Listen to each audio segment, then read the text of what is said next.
Every year it's the same thing with the Yankees. Oh, we're going to sign a top tier player.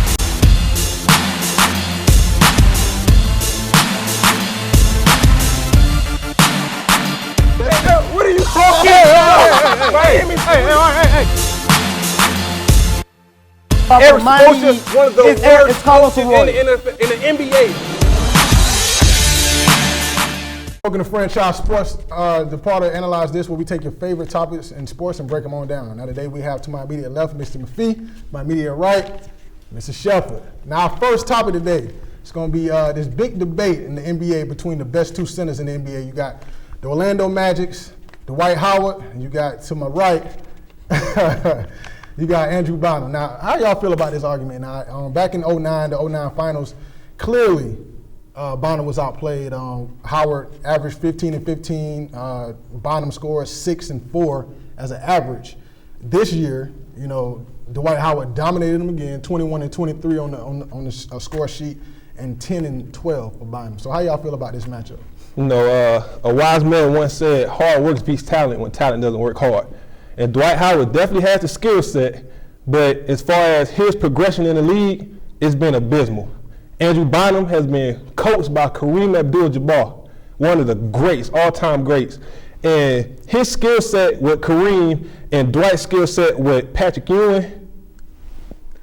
One thing that you can't say though, man, you can't say that coaching can develop maturity, you know what I'm saying? And that's one thing that Dwight Howard always has and always will have over Andrew Bynum is his maturity about the game and the way that he goes about his business. Now, I mean, we can't deny that Dwight Howard is arguably one of the most dominant figureheads in the National Basketball Association. With Andrew Bynum, you're not even the most dominant person on your team. So I mean, this conversation is really like a moot point when you look at both sides of the ball. You're talking about the face of a franchise who leans with it and rocks with it before games. Yeah. And we're talking about a center who shoots three-pointers. You talk Dwight and air balls. Who tried to break dance against a retired Shaq during the All-Star game? Someone who chilled with season basketball.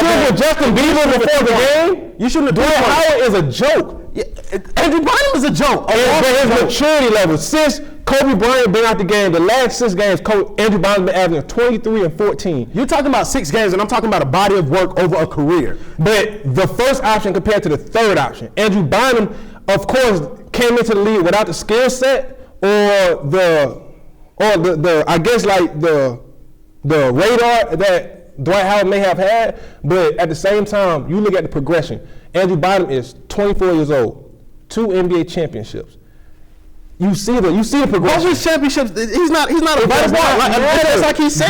6 and 4 in the NBA, that's not getting it done. Dwight Howard, all of a sudden, you know what I'm saying? He burst onto the scene, and he's instantaneously the most dominant. What have you seen? In the game? Of course. What have I seen? I've seen 15 and 15 in the NBA Finals. I've seen 7 All-Star games in appearances. I've seen Olympic gold medals. What do you mean? What have I seen? It's been numerous times that team clearly lives and dies by the three-pointer. He is not a first option. He's the face of a franchise when he's a secondary player in any other team. The reason that they're able to live and die by the three-point shot is because of the dominance that Dwight Howard exhibits. If you're dominant, go inside out. But when you throw it inside, he's not his fault that throwing the ball. Why not if you're the face of a franchise? What you mean? If you're the face of a franchise, they throw it inside. You got to have enough savvy and smarts to kick it out or do something with it. Obviously, he doesn't have it. When Andrew Bynum gets when he really down there, that they don't get the ball. Patient with the ball. He makes sound decisions. Dwight Howard would never do that. So that three-point shot was a sound. Dwight Howard is a non-factor because that fourth quarter he cannot make free throws. Andrew Bynum can make free throws. Through the first through third quarter, he can't make free throws, but he makes up for it in rebounding, block shots on the defensive end of the floor, and dominating the paint. 23 and 14.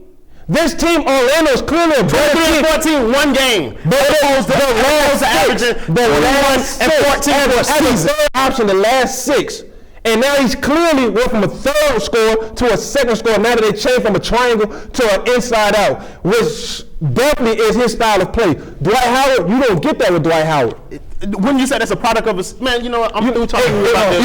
Because you're wrong. Okay, so the last 2 games you have watched with Daniel Orton and Big Baby Glenn Davis playing, what Magic team did you like?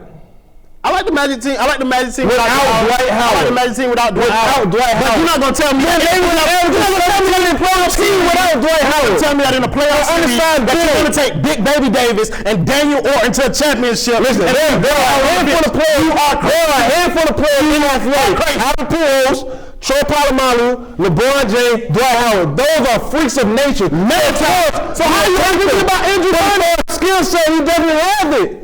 Can we please go to the So next he's a topic? better skill center. He's a better player. He's a better player. Okay. He's just a man child. Look at him physically. You'll take him. We Better gotta player. go to the next subject. Since we're talking about Orlando, you know what I'm saying, and we're talking about the other teams in Florida, who do you like to represent the East this year, and who do you like to represent the West? We'll go ahead and start with you. I'm going Chicago. Chicago in the West? You're In the really East. crazy. No, I'm saying, who do you like in the West? I'm going LA.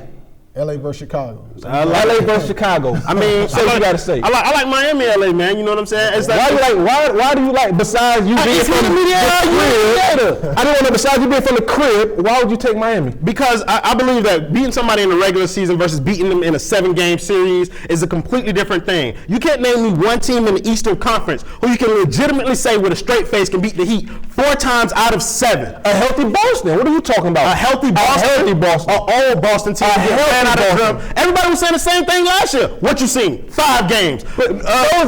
Chicago beat us 3 out of 4 times last year. 5 games. Every series that we ran through in the East, 5-game series, we win. Championship. There's no difference between any team last year than there is this year. Listen, Chicago is clearly a better team as far as from the bench to With the or without starting Derrick five. Rose. So you want to bring that in? It was in the last topic. With or without Derrick Rose, are they a better team? Right now, their team is holding it down. 16-game win streak. With or without Can they do that in Derrick the Rose? playoffs? Can they do that in the playoffs? In the playoffs, I'm pretty sure they can. Right now, tell me they can win the championship without Derrick Rose? Can they? No, they They definitely can't beat them with Derrick Rose. He was a negative 27 at his plus minus when he played Derrick Rose. Who is the kid? Who is your point guard again? Mario Chalmers. Exactly. Mario Chalmers, Derrick Rose, no compete. If Rip Hamilton comes out and he plays Detroit basketball when he was in his heyday, he's getting healthy. He's not in Detroit.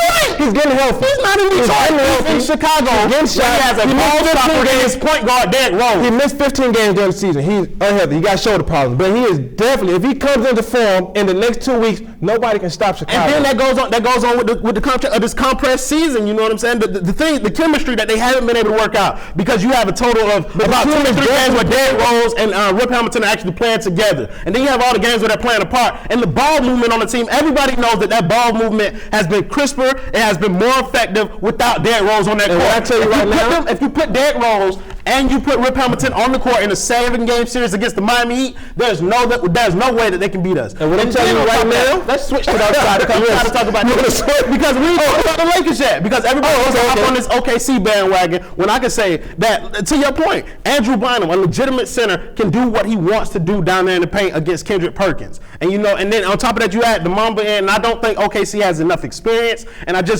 flat out, I don't think they have enough talent to be able to beat that savvy. All right, we're going to have to stop there. I know I'm going to have to break it up, you know what I'm saying? But we got to go ahead and wrap it up. So that's going to do it for us for Analyze This version of Franchise Sports. For Mr. Mr. Argumentative and Mr. Don't Take No for an Answer, that's going to do it for us. Thank you. this is what I do when I watch the Miami Heat on basketball.